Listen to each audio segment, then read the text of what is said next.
It is my great pleasure to introduce to you Richard Schiff and Joachim Pissarro, who will be speaking tonight. Joachim Pissarro is the Bershad Professor of Art History and Director of the Hunter College Galleries at CUNY. He is former curator in the Department of Painting and Sculpture at the Museum of Modern Art. His publications include the book Individualism and Inter-Subjectivity in Modernism, 2 case studies of artistic interchanges, Camille Pissarro and Paul Cézanne, Robert Rauschenberg and Jasper Johns, and the essay Joseph Beuys set between one and all. Richard Schiff is the Effie Marie Cain Regents Chair in Art at the University of Texas at Austin, where he directs the Center for the Study of Modernism. His scholarly interests range broadly across the field of modern and contemporary art. His publications include Cézanne and the End of Impressionism, Critical Terms for Art History, Barnett Newman, A Catalogue Raisonné, Doubt, Between Sense and Kooning, Ellsworth Kelly, New York Drawings, 1954 to 1962, and most recently, More Dimensions Than You Know, Jack Whitten, Paintings, 1979 to 1989. Please join me in welcoming Joachim Pissarro and Richard Schiff.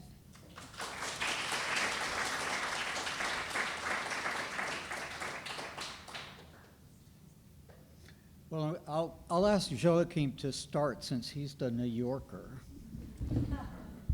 And we, Richard, just a few minutes ago, can you hear us? Can you in the other room? Is that clear? So Richard was suggesting that we should say a few words about the methodology that we followed, the two of us, to prepare the talk, the discussion that you're going to hear. Essentially, it is no methodology whatsoever. Or to be more precise, we kind of use the same methodology as 2 artists whom I revere, and I believe Richard as well, John Cage and Merce Cunningham, who were longtime partners and collaborators. Neither of us is a dancer nor an artist. Well, actually, sorry, Richard was an artist, but no, we haven't collaborated on a stage so far, except that you should know that Cage and Cunningham, throughout their lifetime, worked together as partners, as collaborators. Their method was absolutely extraordinary. They would meet once and they would discuss the theme for a particular collaboration. Cunningham doing a particular scenography, the dance chart, etc., and Cage doing the music composition.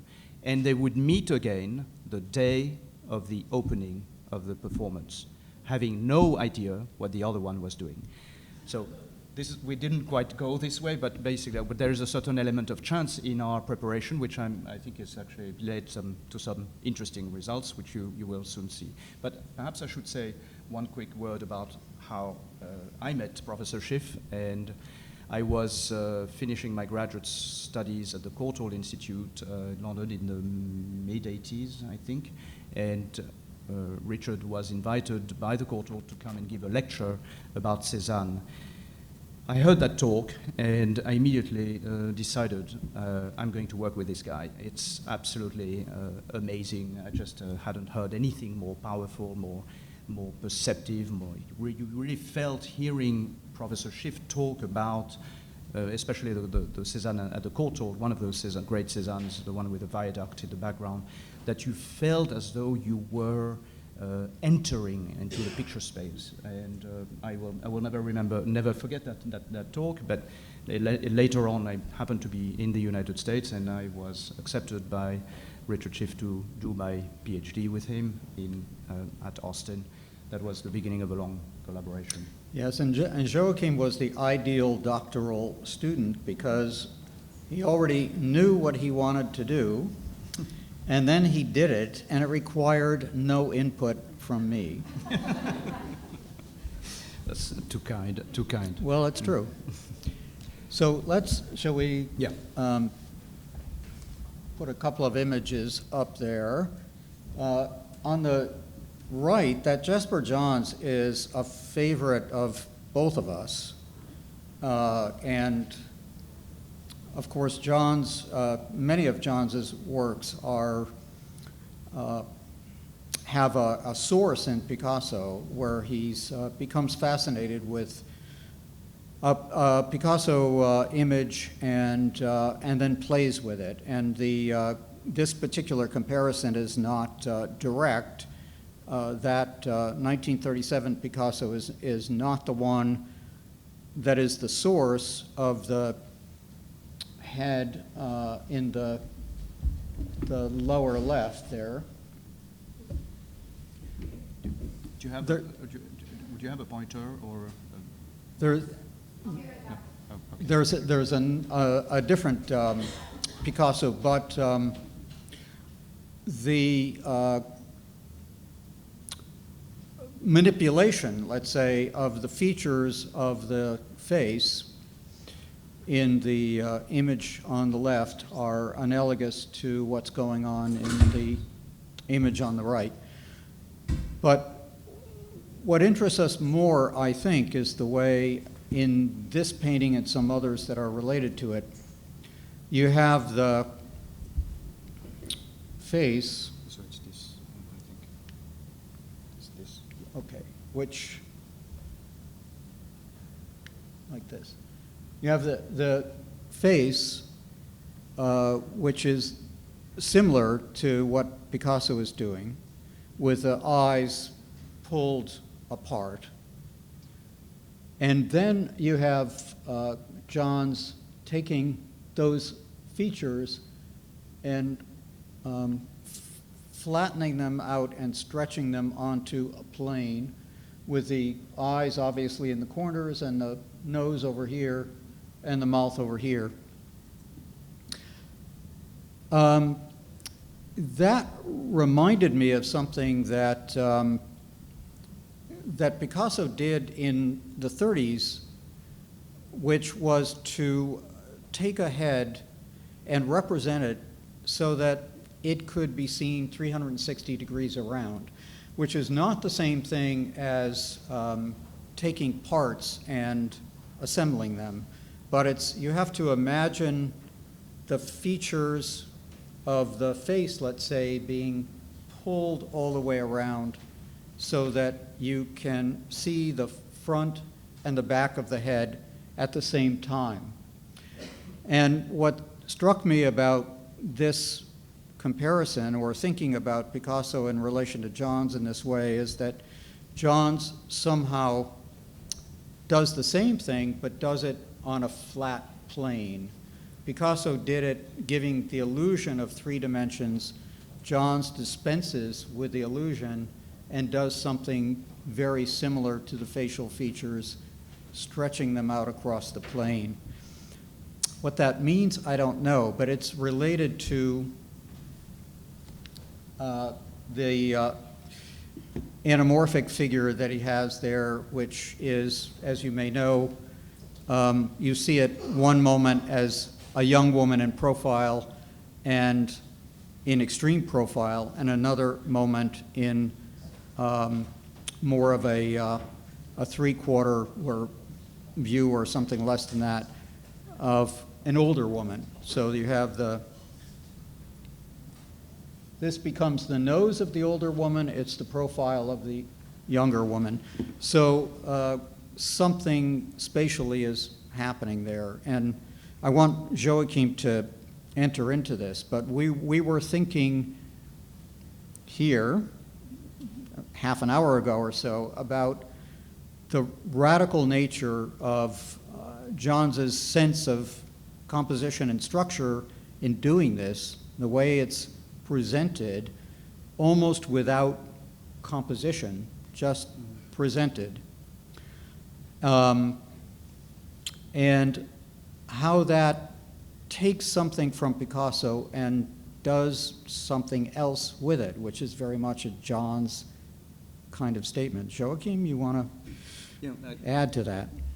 Well, it's perhaps interesting also to know that at this particular time of Johns's career, he became very interested in the problems of perception addressed in psychiatry, and namely the studies done by a very important specialist in schizophrenia, a French guy called Bruno Bettelheim, Jasper Johns had read a lot about him, but in fact this drawing, besides the elements that Richard pointed out, that composition, that sort of background composition, which Richard alluded to beforehand, is actually a copy of a schizophrenic child drawing that Jasper copied himself.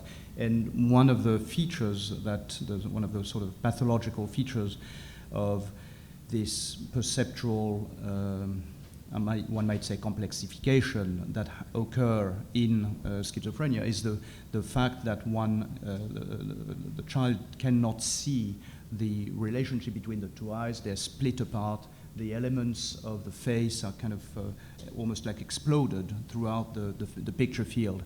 That, as a perceptual problem, as a representational problem, became the source of a continuous reflection from Jasper. And what's interesting to me is that he is doing everything Richard, of course, described very in detail, and something else. And he is sort of entering into the problems, the insoluble problems, the perplexing problems of the complexities of perception when perception goes wrong, or when the so-called factors of proper representation are lost. So what is, there's deep down another question which becomes almost an ethical question, a moral question. In the field of abstraction, in the field of modernism, it is perfectly fine to twist and turn and play with those factors of representation.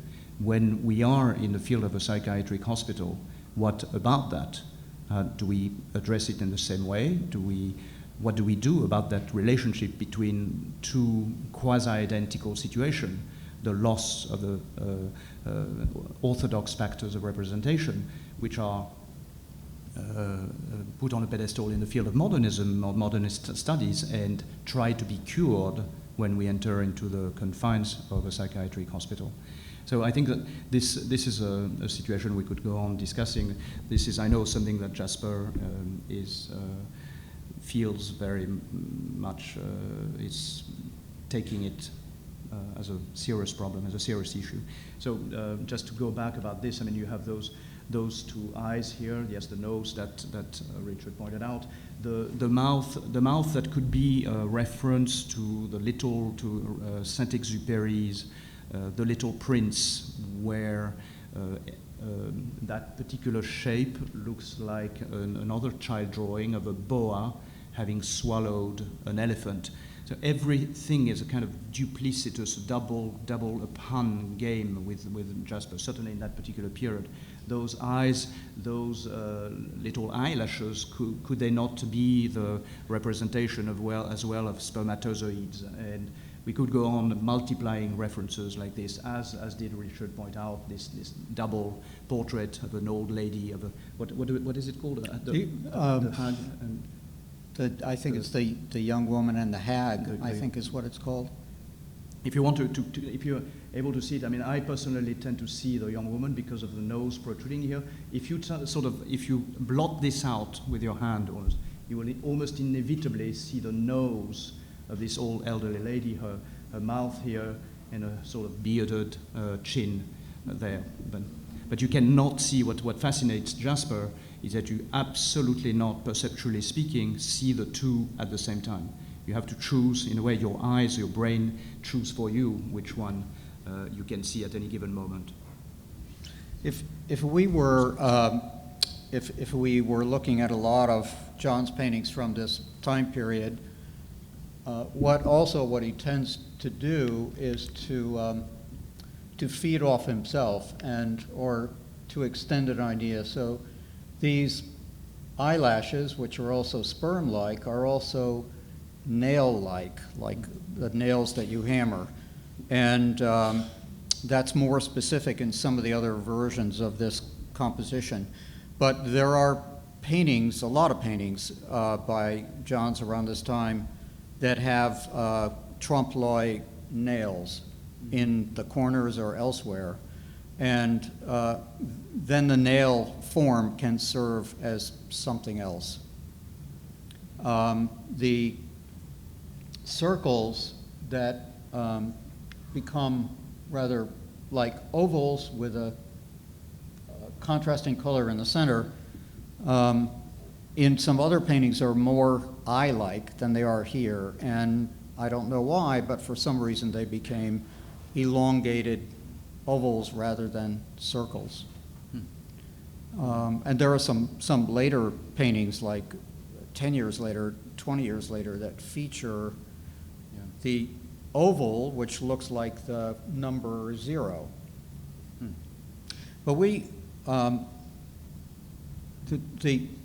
should look at de Kooning just for a moment, because the Johns example, which Joachim initially introduced, made me think of de Kooning, because Johns is very involved with materials, but he tends to, I think conceptually about visual elements, and Picasso did also. And de Kooning, I think, does not, so that the tricks of or distortions of the body that occur in de Kooning's case tend to be process-oriented. And in a number of pictures around this time, in the late 60s, it's hard to decipher, but this is a woman in a rowboat, and you can see the bars of the struts of the boat and the outer shell of it, and the body conforms to the shape of the boat and takes on a kind of curving but also triangular character. He then took a transfer of this head, probably of the whole body originally, and turned it upside down and filled in this area so that there is a second woman up there. And this is a work on paper. It's done in an unmounted form. It may have been larger to begin with and cut down, but it's not unusual for parts of the body to be shifted around like that and appear in a disoriented form. So we go back to Johns, who is doing that, thinking of Picasso, not thinking of de Kooning.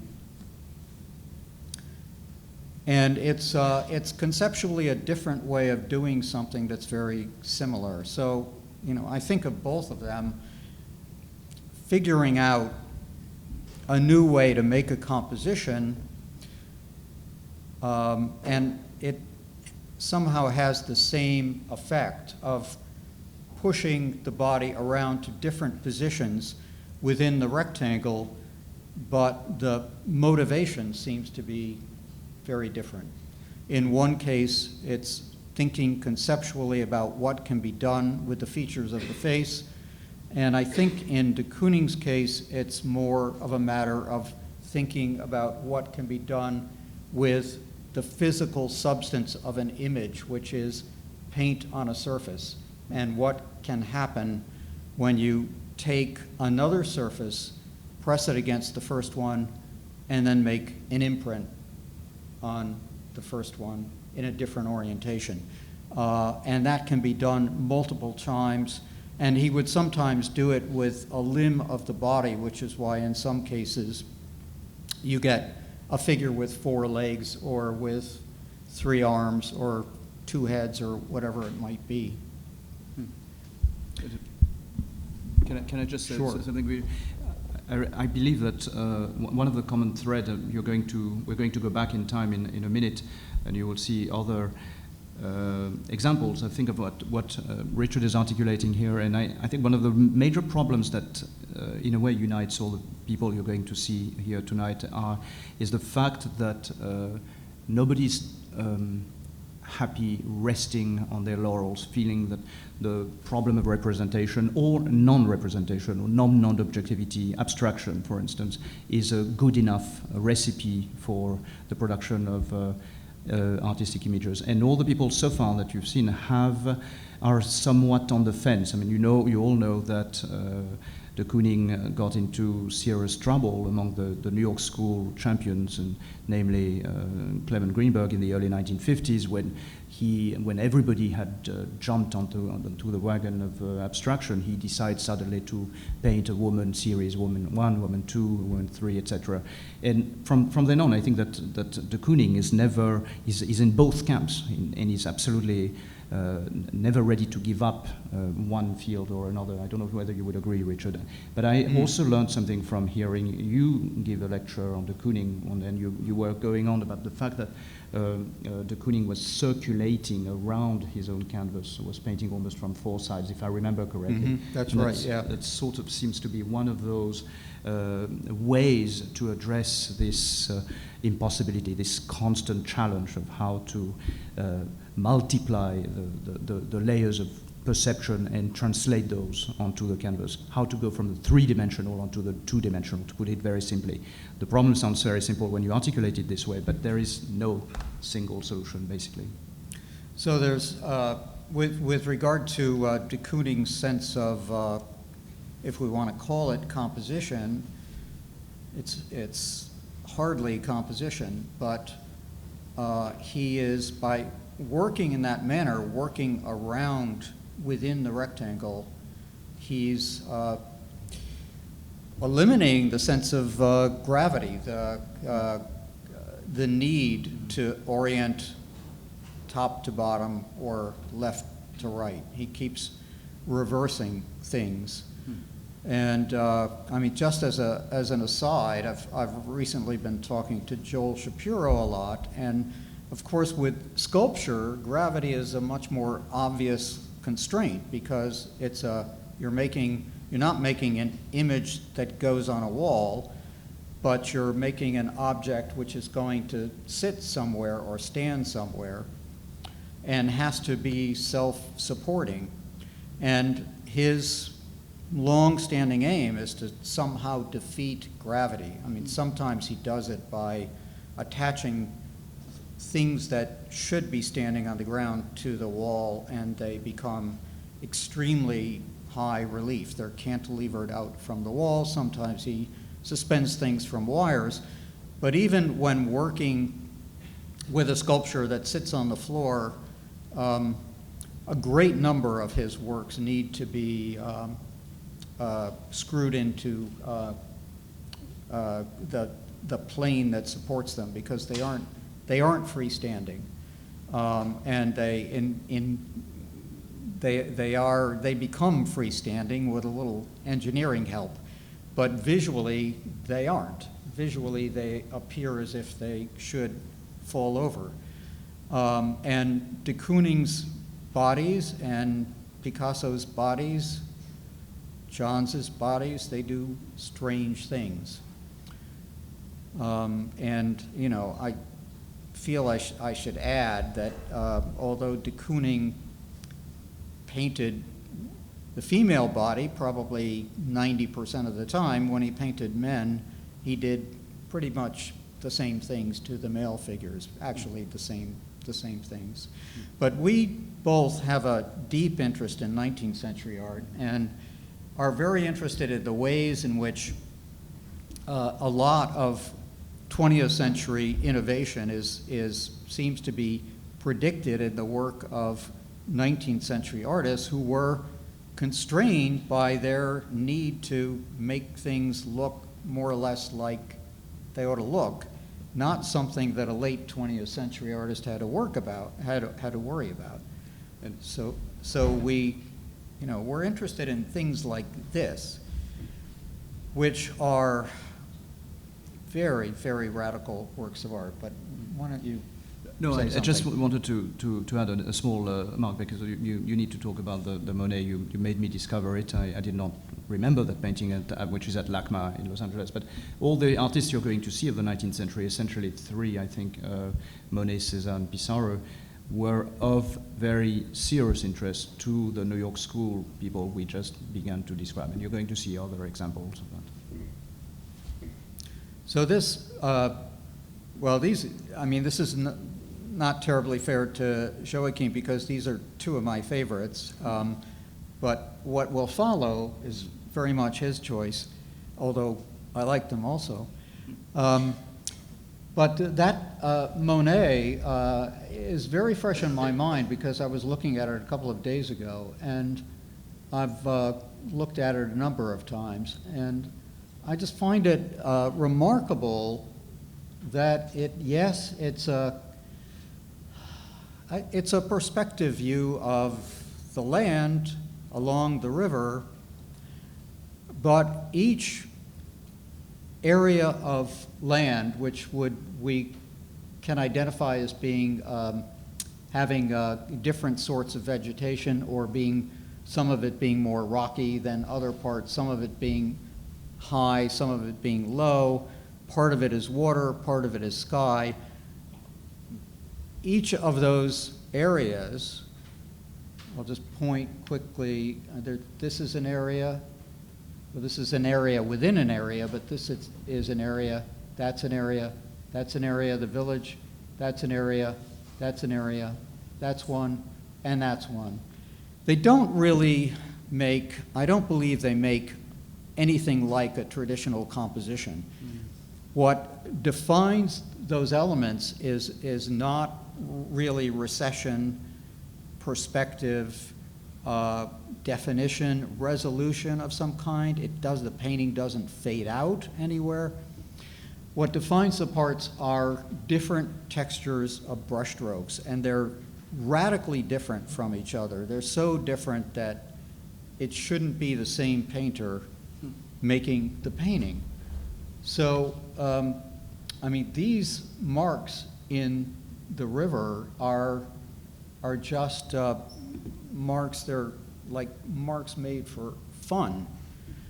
And the ones in the sky are almost as free, but they're of a different sort. They move across horizontally.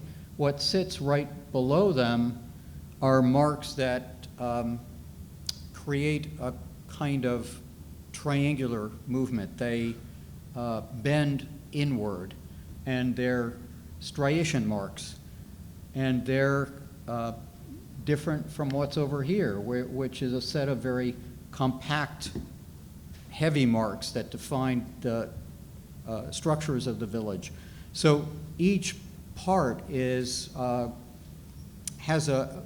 very different visual quality, and it doesn't add up to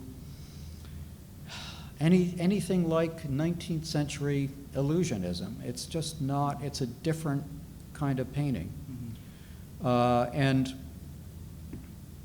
the Cézanne is different too, but I think maybe we can come back to the Cézanne, but we've got this Monet, and then Joachim, we've got a later Monet there. Can I go back to this? Just, sure. I'm sorry, I don't want to steal your I just, this is, as I said, I did not remember seeing that painting in Los Angeles. I am definitely, next time I'm in LA, this is the first painting I'm going to go through, thanks to Richard.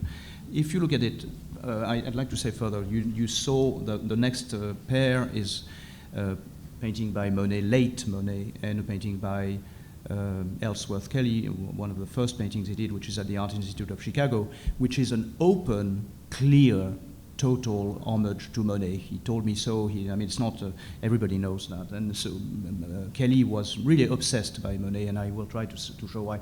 I did not know this painting, but look at this, and try to just mentally imagine that you're looking at a Kelly painting rather than a Monet. You could just look at this kind of very subtle, sensual, curvaceous curves of depicting the landscape, and the way that every aspect, every of these elements that Richard was talking about are put together could almost be, we're again on the fence between representative and abstraction.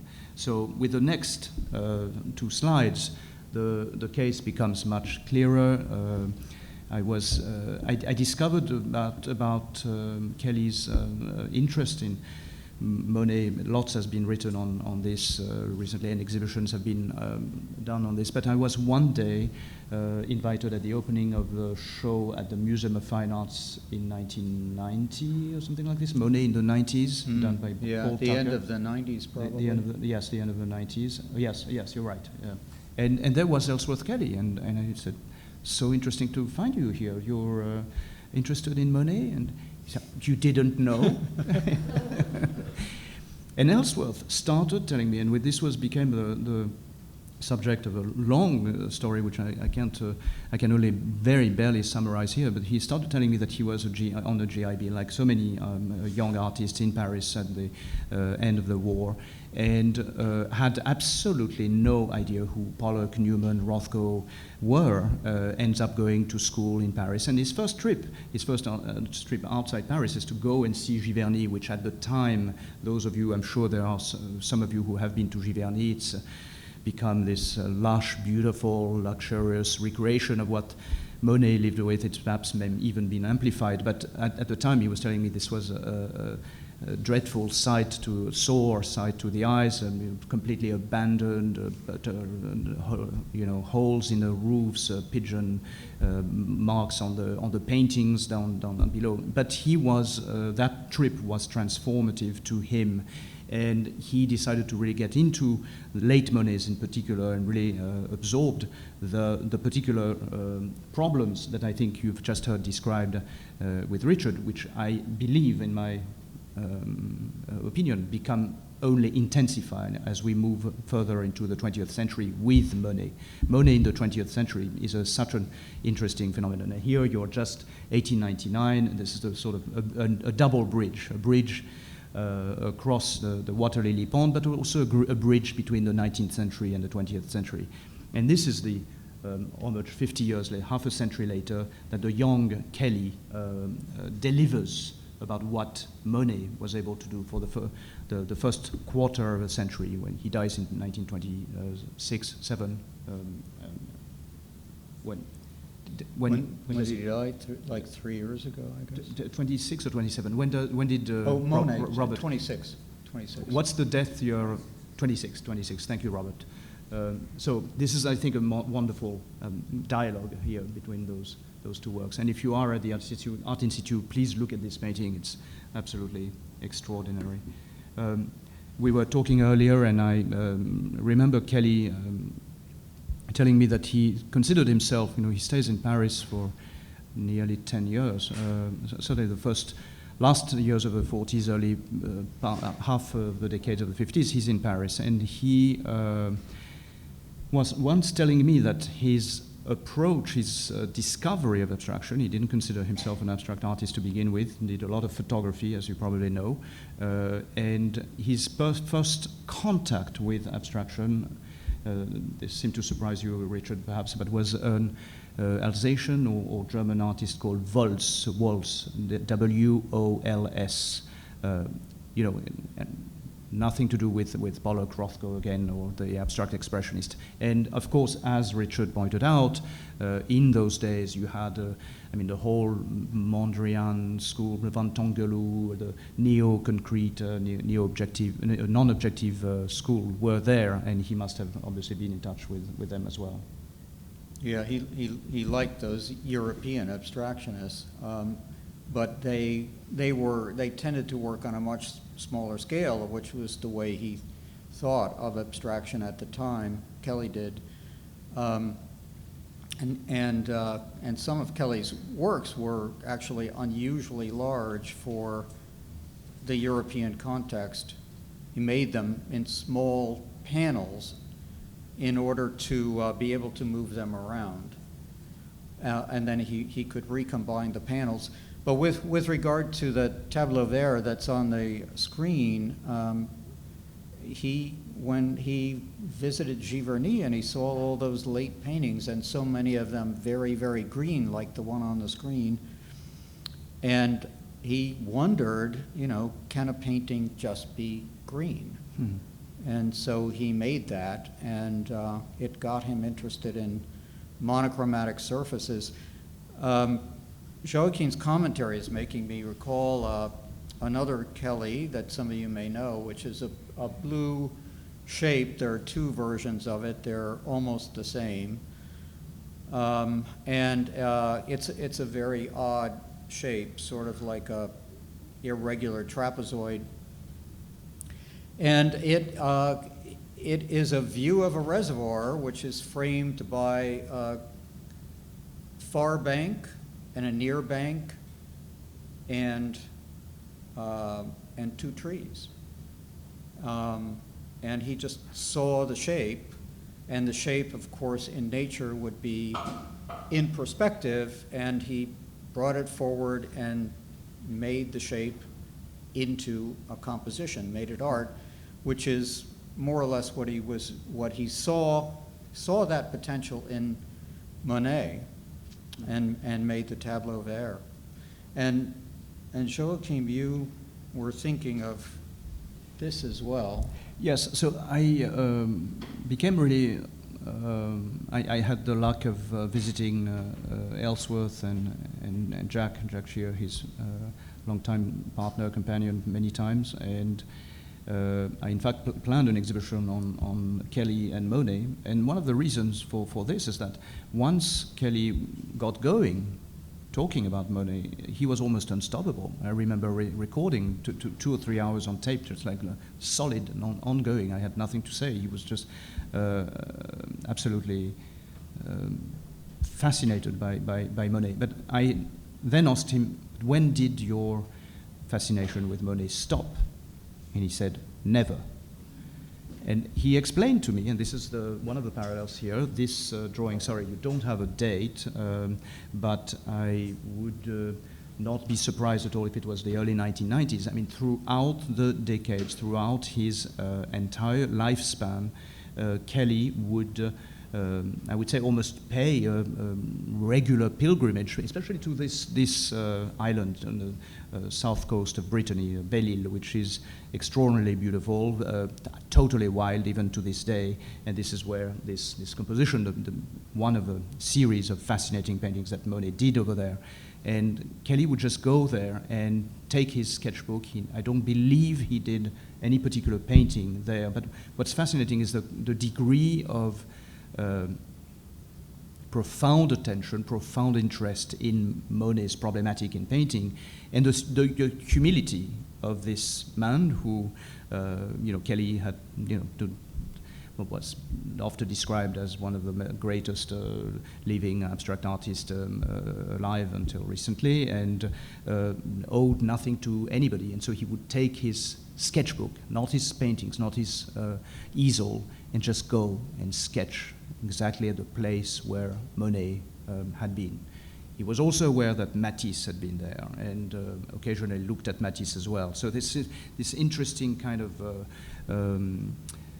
reflection, this almost echoing chamber, the gazes of artists who prolong each other, who respond to each other through here almost a century, 1886, early 1990s, and throughout time, the way that Kelly never forgot, as I loved his answer, never. I never gave up looking at Monet. So this is, I think, a very moving example. And there are, in his practice, the drawing practice is almost exclusively representational, which makes for him a link to the past, and most of the paintings have a representational reference. So if he were still with us and we asked him, why did you use that color?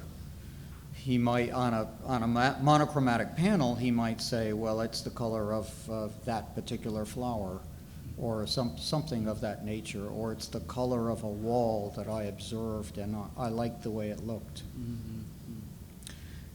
So this is maybe a question, Richard, I don't think we have time because it's an enormous question, but I personally feel that the word abstraction is never quite the right fit to describe even the most monochromatic.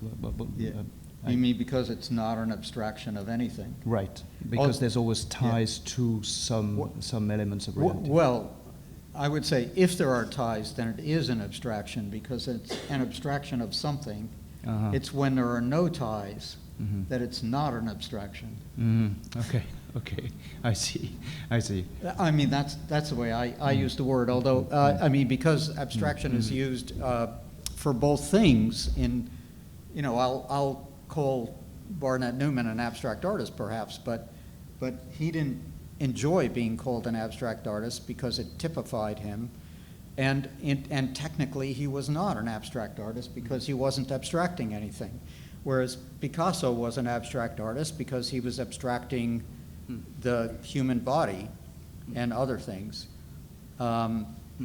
We could say that Monet was abstracting nature. I mean, all naturalistic painters are abstracting nature, and some of them do it to a more radical degree or a more reductive degree, which is what Kelly was doing when he created the blue panel, which was the reservoir, an abstraction of it. So we were thinking of Newman, and we're maybe even better to... Yes, yeah. So you all know what this is, MoMA, the Right. gigantic But monument. I mean, this is So- an interesting comparison. So another very strange dialogue, I mean, strange, it came to me as a total surprise, and this started with another anecdote. I got to know Annelie Newman. Unfortunately, I never knew Newman. He, I think, died in 1967. 70, sorry. My dates are really fuzzy tonight, I'm sorry. I did not know him. But I got to know Annelie pretty well. And one day, she invited me to have tea, and she had bought a painting by Pissarro. And I said, oh, well, that's an interesting, surrounded by whatever was left of the collection at the time, and great collection. I said, Annelie, why did you decide to buy a painting by Pissarro? It's really beautiful. But she said, oh, you didn't know? This was one of Barney's favorite artists. And I said, really? And she then rushed to, Heidi has heard this story too many times, I know, but she went to rush to the library and pulled out the great letters by Pissarro to his son, which she told me Barney had read many, many times. One of we've discussed this, Richard and I, we could go on thinking about that. I mean, there's definitely three attributes within Pissarro's career and life and ideology that certainly were there to appeal to Barnett Newman. And one, he was born a Jew, but definitely not a practicing Jew, since he was openly a complete atheist, as I believe, but Heidi will correct us if we're wrong, as I believe Barnett Newman was, even though he too came from a religious and had a strong background in Hebraic studies. So Jews, atheist, and anarchist. Pissarro was a profoundly committed anarchist throughout his life.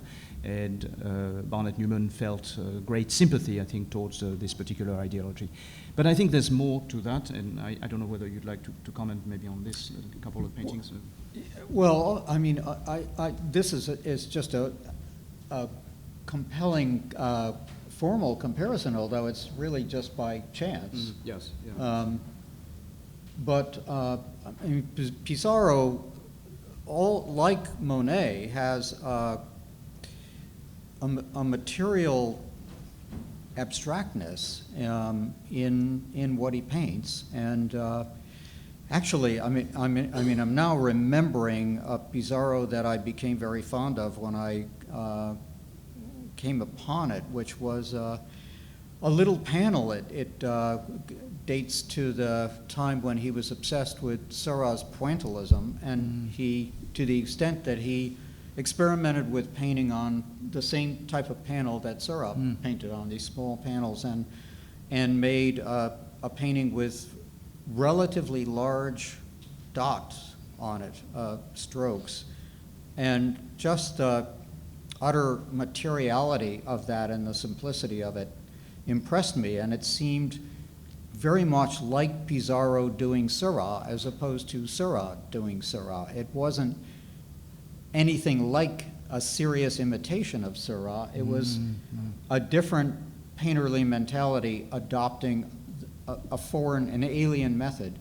But it had the material coarseness that that painting has, which at the same time, always true of Pissarro, the palette is utterly harmonious, and it makes up for anything that you might not like about the surface, the actual surface.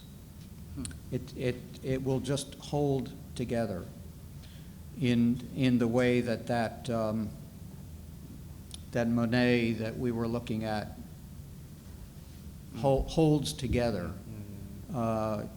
despite the contrast in texture in the various areas. I'd like to pick up on the word you've just heard from Richard, because it's a fabulous word, coarseness, and I find this is a perfect commonality between those two paintings. And here, whereas Richard is right, the formal parallels between those two paintings is pure happenstance. I'm not saying here that Barnett Newman copied or inspired himself by this magnificent work at the Toledo Museum by Pissarro. On the other hand, we have here a documented trace of the fact that Newman knew this painting, saw this painting, came to see it, in fact, at the solo exhibition organized by Wildenstein in 1945.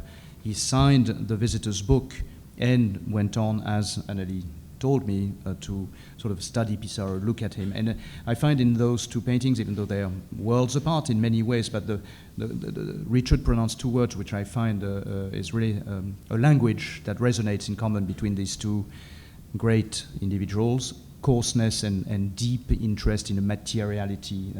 This painting has been compared by a friend of mine to a hippopotamus skin, the one to the left. I mean, it's as thick as probably half an inch thick of paint, and it's painted with a palette knife. And I don't need to tell you, Richard would do this but much better than I, how important this feeling for texture, for materiality, for painterliness was for Barnett Newman. But there's something else as well, and that is, in a sense, the restraint that both individuals kind of impose on themselves, perhaps, to keep the harmony of values within a very short spectrum, so that there is nothing strident, nothing, nothing pretty. God forbid.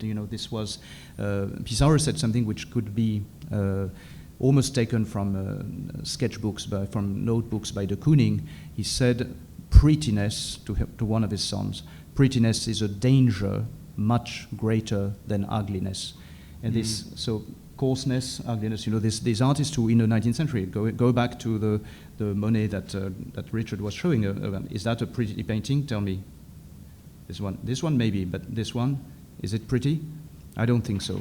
I think this is an exercise in perversion of all the codes and traditions of what a picturesque painting is all about.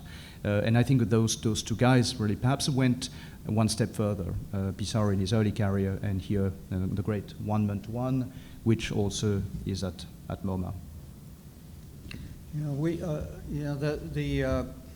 In early Newman and Newman in all periods really, but I mean it's more obvious in early Newman that those planar areas, those areas of a single color are not. They're alive in very much the way, actually, that ironically, about the same time that Kelly is alive. Kelly became a much flatter painter later on, but when he experimented with monochromatism in that early painting, it's mottled. It's not all. It's a single pigment, but it's of varying thickness, so the light affects it, and it's moving in the same way that some of this Newman has that quality, and this Newman has that quality. And Joachim, I know, was very interested in, in we didn't refer to that Jasper Johns quotation in the beginning, but you probably know it by heart. So I think we can go back. It's at the very. It's the art of the new is as good a means of criticizing the old as the old is to criticize the new. I'm sorry, I'm saying it, but no, old art. Okay, this is these exact words. Sorry. Old art offers just as good a criticism of new art as new art offers of old. And in the case of Cy Twombly, thinking of late Monet, of course we probably think, given all what we know of Monet, common information, we probably think of the garden, the vegetation, but looking at Twombly maybe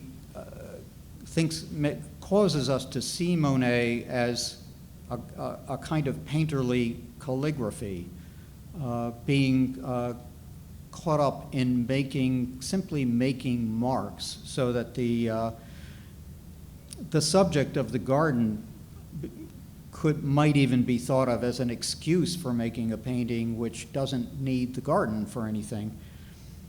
In Twombly's case, there are representational references, and there are bits of text and sometimes entire poems inscribed in his paintings.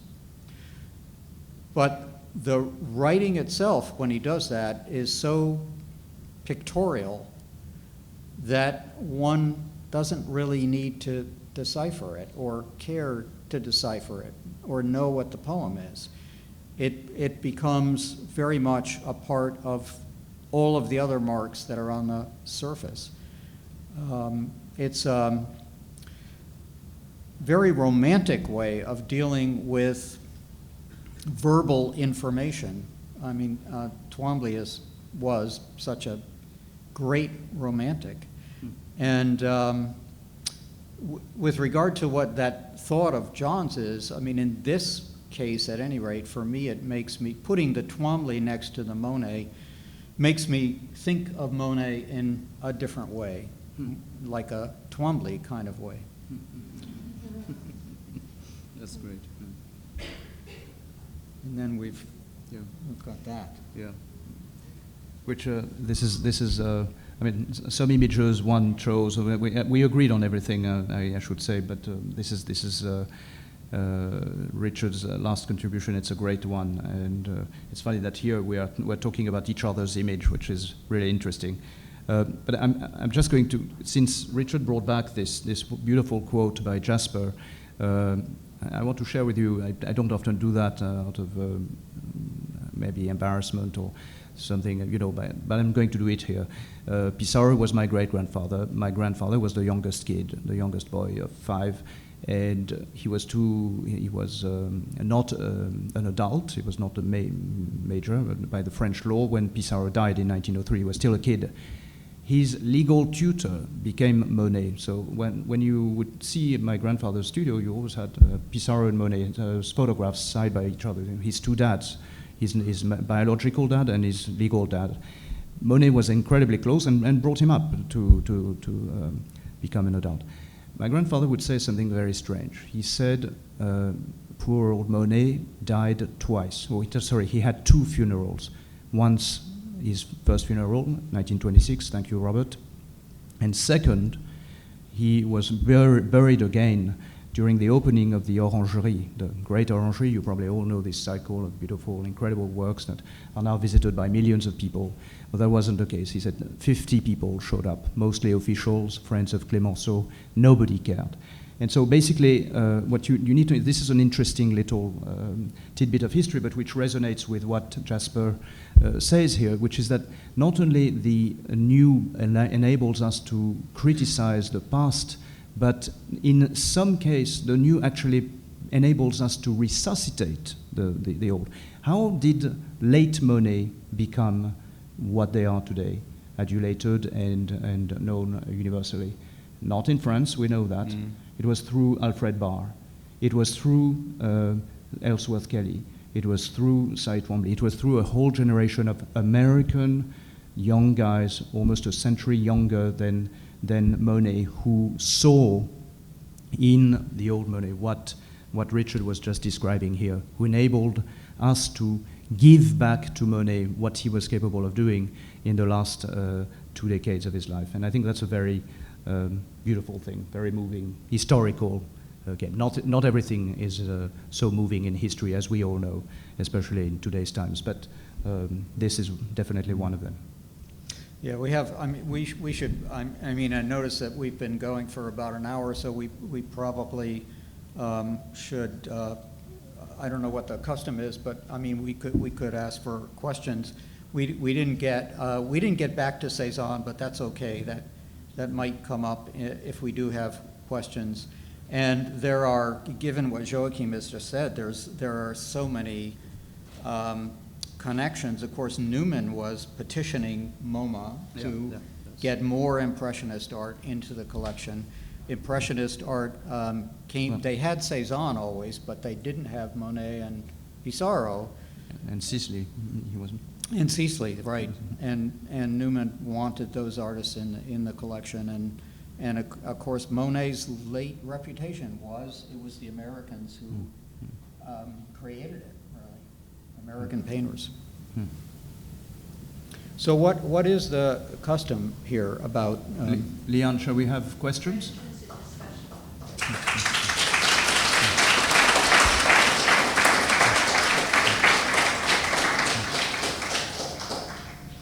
If you have questions, please raise your hand and I'll bring you the microphone. Yeah, there's one here, too. Hi, thank you very much. Can we go back to the Cézanne and the Pissarro? No, Monet, sorry. Yeah, I had a comment about the Monet, and I would really like to hear, Richard, your comments on the Cézanne. I don't want to let you off the hook on that, because it's such a beautiful painting, so I would like to know what you wanted to say about it. But as far as the Monet is concerned, I don't recall seeing this painting in person, but what I find really intriguing about it, in addition to what you were talking about with the different marks and the different zones, is that normally that type of mark making, which is very tactile, and it would relate to a different kind of space than the space that I'm seeing in reproduction, at least. In other words, it's not, to me, looking at it in reproduction at least, maybe it's different in person, it doesn't seem like a compressed space. It seems like a more traditional space that is vanishing in the background, except that the way that it's painted would, in essence, contradict that. And I just wondered if, in addition to talking about the marks and the different marks and the different zones, if you have any comment about the space actually in the painting, which does not seem compressed from, again, in reproduction, and perhaps it is if you see it when you see it in person. With regard to the space, what affected me in looking at that painting, and it has happened several times, because whenever I'm in Los Angeles, I go back to look at that painting. And also there's a great Gauguin there, and there's a great Cézanne there. It's that I know I should see the space, and I don't see the space. And the reason I don't see the space is because I get too interested in the marks. So, so perhaps I'm seeing it like a 20th or 21st century viewer who's interested in marks, because I'm seeing it as, a Cy Twombly or something. But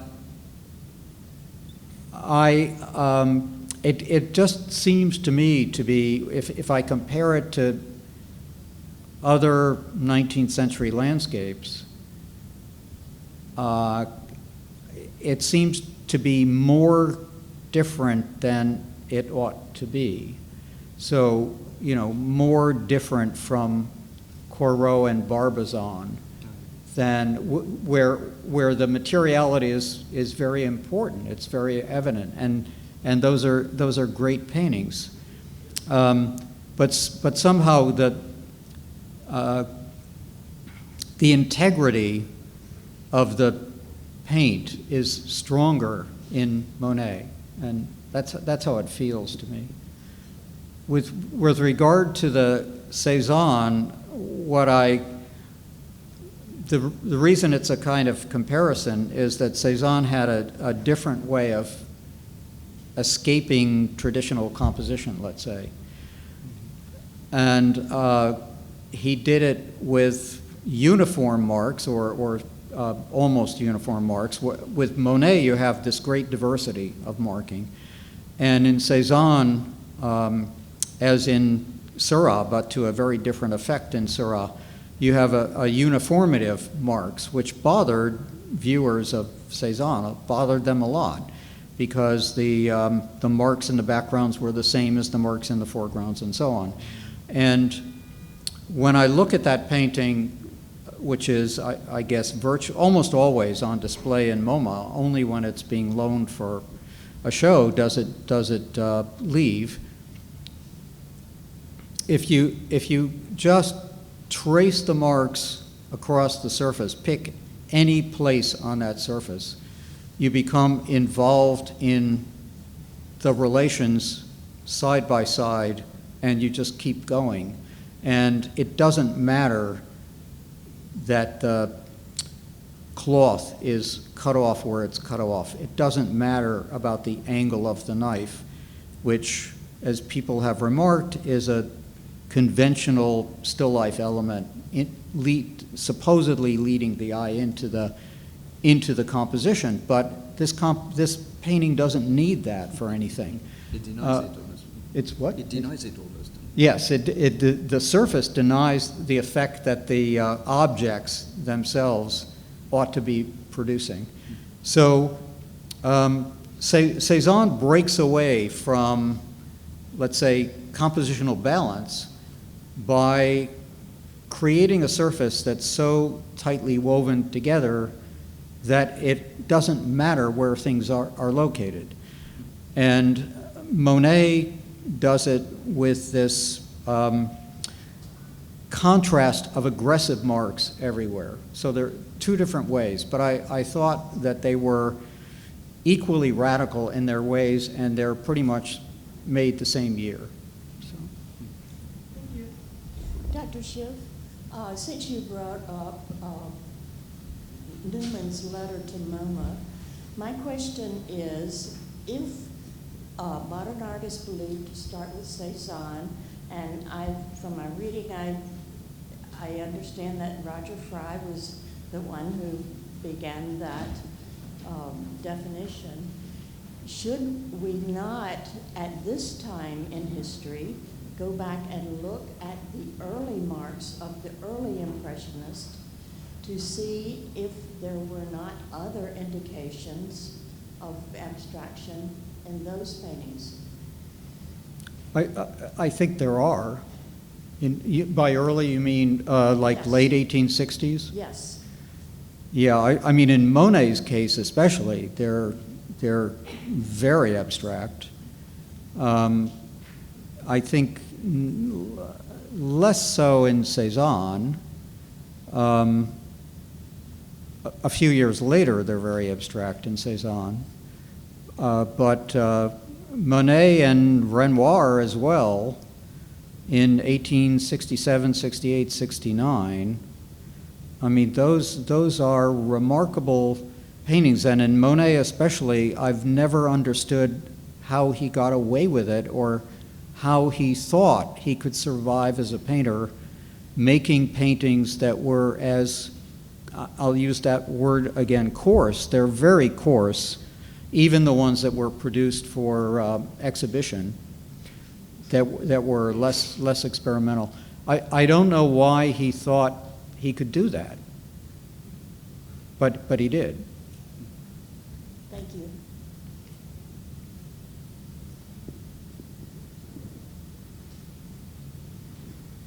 Thanks very much. I have 3 small questions. I think they're small. One is the Monet that you showed of the Japanese bridge is square. Did he do many square paintings? That's the first question. Yeah. And Yes. at what point? And because there are a lot of people besides me I know interested in square. Well, it's very interesting. Interesting question. This series is almost entirely square, as far as I recall. He did a few occasional large square paintings in the or nearly square in the Impressionist period. No, Robert Gordon is denying. They were, excuse me, they were 89 by 92. So sorry, you're talking about the. Oh, these. So they're not exactly square. Okay. Oh, yeah. Okay. Thank you. But I'm actually thinking about not the peacocks, but the turkeys, the large commission. You know, the large painting in Orsay. Yes, the Montgeron painting, exactly. Was that not a square painting? It's a decoration, so it doesn't count. I'm sorry. No, we don't agree here, but no, it's nearly square is probably the answer. Well, this one is square, right? He Yes, says it is. 89 by 92. Your dimensions are wrong? Dimensions of these are mostly 89 by 92, 89, 95. Yeah.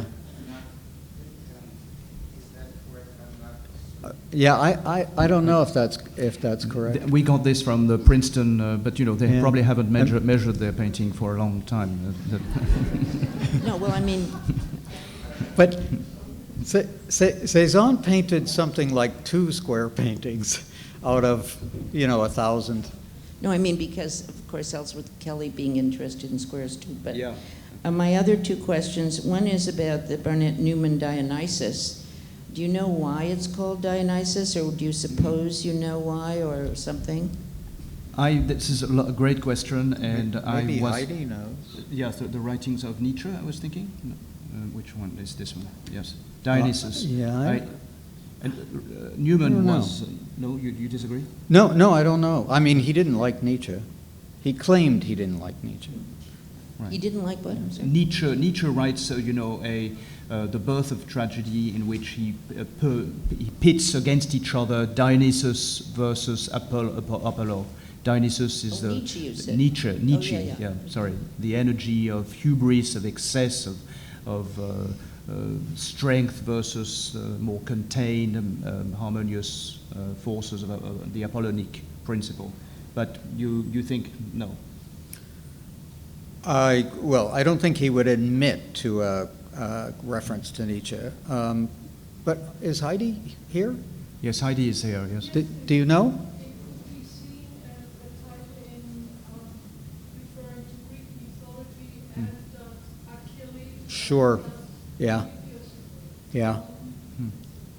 Yeah, there are quite a few of these names. Orpheus. Yeah.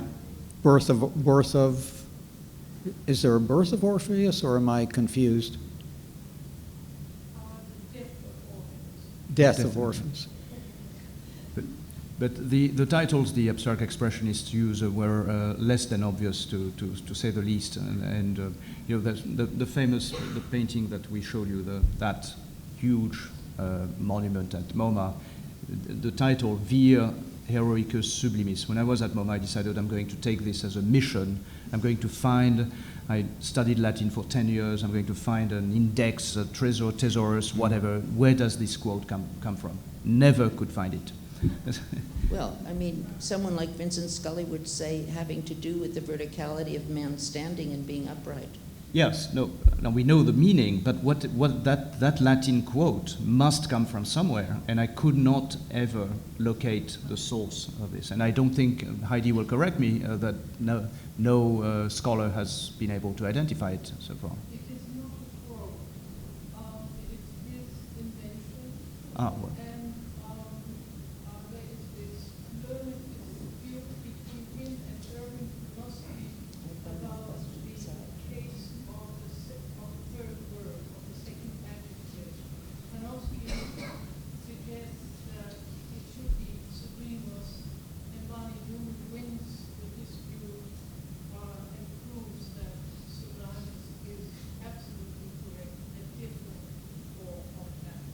implies his inventions, not the Pope. Interesting. And my last, I'm sorry, but my comment, which is either really banal or maybe even nutty, looking at the Jasper Johns, I couldn't help, because of my age probably, to see those eyes in the corner and so forth as, I'm sorry, but pimento-filled olives. Yeah. And so my question is, no, seriously, is that a motif or somehow, I don't know at the time in 1991, but I now can't get it out of my head. Yeah. So, is that just nice? Yeah, I don't blame you for having that association. I mean, I can easily see them that way too. I don't think they are intended to be. I suspect that it has something to do with wanting the colors to work out that way, but I don't know. I mean, what we would need to do is to look at the whole series of these things and see what colors show up in the eyes. Yes, it is very strange. Yeah. But, I mean, this reminds me of something about, I mean, the difficulty of finding a source for something, because we like to think that there are sources for things. The curator, Joan Rothfuss, who organized a Johns show, I don't know, it was probably about 10 or 12 years ago, of the late Johns. I think it was Jasper Johns from something like 1985 to 2003, so it's about 15 years ago this was done. And she was determined to find the source for the shape that shows up in Johns over and over and over again, which got the nickname the Green Angel, because there's he made a large one, and it's very green, and I think he called it Green Angel. And it's a shape that sort of looks like the state of Massachusetts on its side, and it's very distinctive. And he said, yes, it's a tracing, because most of his shapes are taken. He doesn't like to invent things. He wants to take something from somewhere. So he said, yes, it's taken from the culture around us, but you'll never find what it is. And he said this about 10 or 15 years previously. I think he started making these paintings in the 80s. And there was John's scholarship at the time that consisted of little else other than finding the sources of what all the shapes were. And for that reason, he made one where he said, I'm going to use this shape, and you'll, sort of a challenge to all critics, you'll never find out what it is. So a very good critic who had a lot of time to work on it, like 3 or 4 years planning for this exhibition, she decided that her contribution to the catalog would be finding the source and discussing it. She never did. So she had to finesse the essay by talking around it, because, I mean, she was determined, well, I've got all these resources at hand, and I know 20th century art inside and out, and I know the rest of art history, and I've got photo documentation all over the place, and I've got the time, and I will find it. And she didn't. So the artist wins. I have a comment, really not a question. Coming as I do from historic art, I'm always astonished at the kind of world of modernism which thinks that it is that flatness and mark making and astonishing shapes and things that are hard to read are all forward-looking things going on in modernity. I, having been someone who worked in historic art, in Dutch art and such, and Italian art, have felt that those things were going on before, that modernity is a kind of invention, yes, indeed, and people are convinced of it, but so many of these phenomenon, pictorial phenomenon, are deep in the making of Western art. And so I kind of feel like wanting to push back when you give an example of something that is at once two-dimensional but really flat and so surprising. We can go and look. I mean, I'm just thinking of that, is it the Pantormo, which is visiting just now from Italy at the Morgan. And my gosh, 4 huge female figures that are smashed right up there almost on the surface, so they're supposed to be in space. I mean, these are, in a sense, it seems to me, possibilities of picture making. And to sort of, I don't quite know what I would do if I were working. I've written a little bit on MoMA if I were working in it, but I think I would try to break through the notion that this is a special preserve that somehow happens with some rupture about 1850 or 60, and we're in a new world. It seems to me we're still in the world of Western painting. Yeah, I mean, I agree with you, and the reasons that I agree with you are complicated, but I don't know, do you want to say something about this? I'm sorry, it's not really a question, but I just want No, but it's worth a reply. I actually agree with this as well, for also a multitude of different reasons. I don't, for me, the way, we don't have time to get into an historiography of the history of modern art, but let's put it this way, very simply put, the whole history of art, from take the Janssen, take art since 1900. I'm sorry if there are some fans of this book here.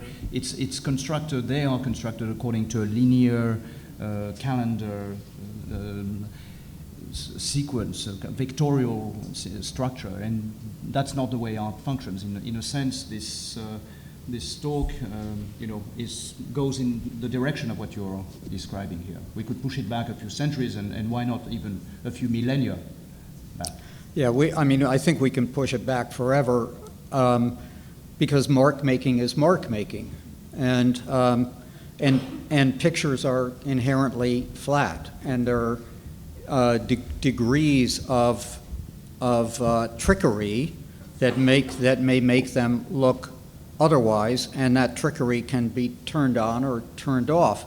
But so that's my agreement. I mean, I do think that what Johns does in that particular painting, that kind of thing, which Picasso also did, the pulling apart of an image and rearranging it, may be peculiar to the 20th century. It's not a 19th century sort of thing.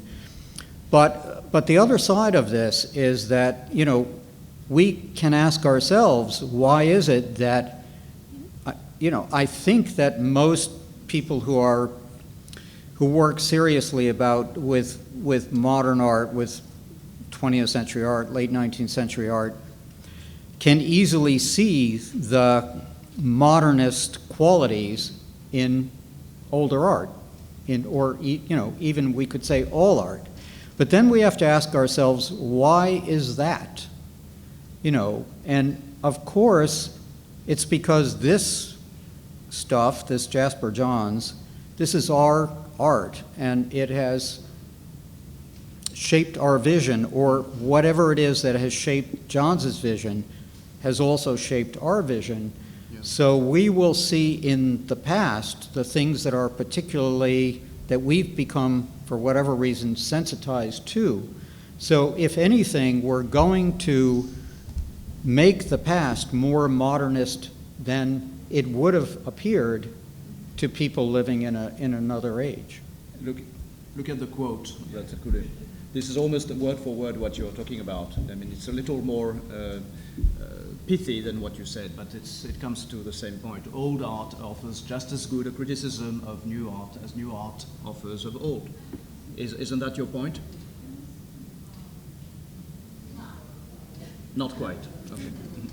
Because I wasn't using those terms exactly. I mean, maybe the other, you're in a sense, okay, I'll say one more thing. It seems to me that there's a huge thrust in talking about modernism for somebody to find something new, there's a huge pressure on innovation. And we see that in critics talking about art even today in American newspapers. And I'm not sure that innovation in that sense was always the name of the game. If we go back to Vasari, for example, I mean, it's change. He would say progress, right? But I don't. But there is within what is called modernism, after some rupture that's supposed to have happened in the middle of the 70s, a huge pressure on innovation. And I'm really not sure that Cézanne was thinking, I have to innovate.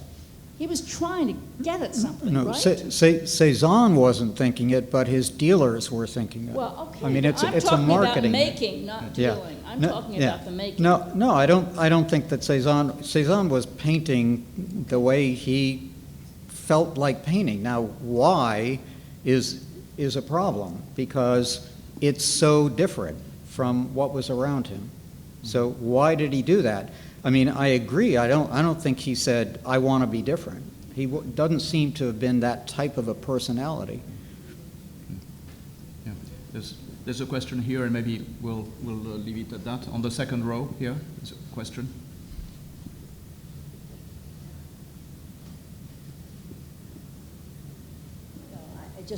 I have a question, but just about the last point. Cézanne did say he wants to add a link.